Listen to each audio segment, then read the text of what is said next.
The left's racial grievance narrative is false. That's why we want it out of the classroom. Not because we're afraid of our history, because it's just patently absurd. Here's the most preposterous example of it in recent days. Colin Kaepernick, you know, the whiny former football player who cashed in on racial grievance and made $1 gazillion doing it.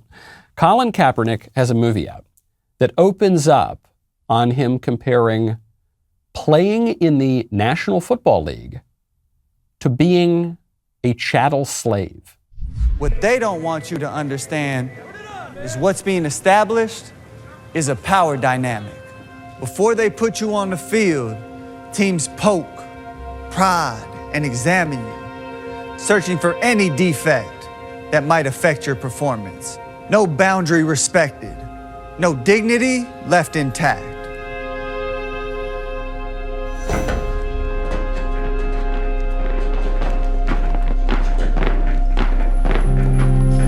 Come on, boy, hurry up. Look at that shape there. Look at this. Mr. Farber, I got your bid. 30, James, 30 to you.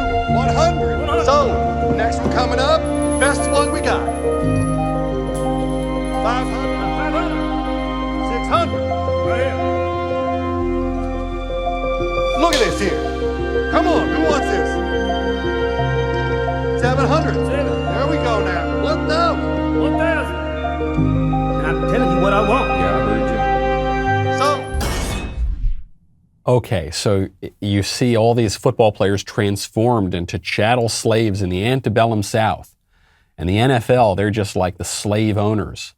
Slave auctions. Brings up a pretty basic question.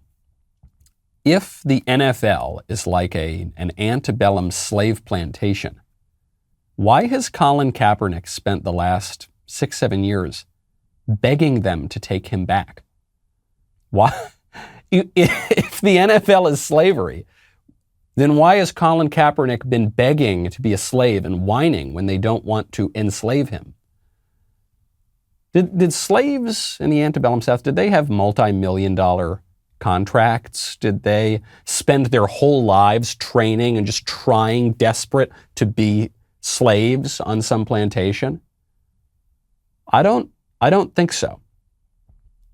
Now, what's funny, Colin Kaepernick opens up the movie and he's dressed like this sort of clown version of Malcolm X, you know, like Marx observed, history repeats itself. First is tragedy, then is farce.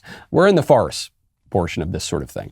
What Colin Kaepernick is observing is that for slaves and for football players, the primary thing that matters is your physical health, right? You need, for football players, it's a primarily physical job. There's a little mental aspect to it too, a little bit of strategy, but it's mostly you just got to be big and strong and fast and tough and well coordinated. And so I guess that's true for physical laborers who were slaves. I guess that's true for all sorts of physical laborers. And Colin Kaepernick's very offended by this. Athletics is about physical excellence. Okay, and unfortunately, Colin Kaepernick was not sufficiently excellent to remain in the football league for very long. Fine. Not everyone is. Very, very few people are. If Colin Kaepernick is upset that he didn't pursue a more intellectual field, you know, it maybe he regrets having a physical career. He wishes that he were a paper pusher or something. He had a desk job. Well, okay, then he should have spent his life cultivating his intellect, I guess. But he certainly hasn't done that. There are many football players who are pretty intellectual, actually. Colin Kaepernick is not one of them. I'm glad you liked that clip. I liked it too. If you want more of them, subscribe, ring the bell. More importantly than that, though, because sometimes our friends on some of these platforms don't send notifications, head on over to Apple Podcasts, Spotify, Stitcher, Google Play, wherever you get your audio podcasts. Subscribe to The Michael Knowles Show. We'll see you there.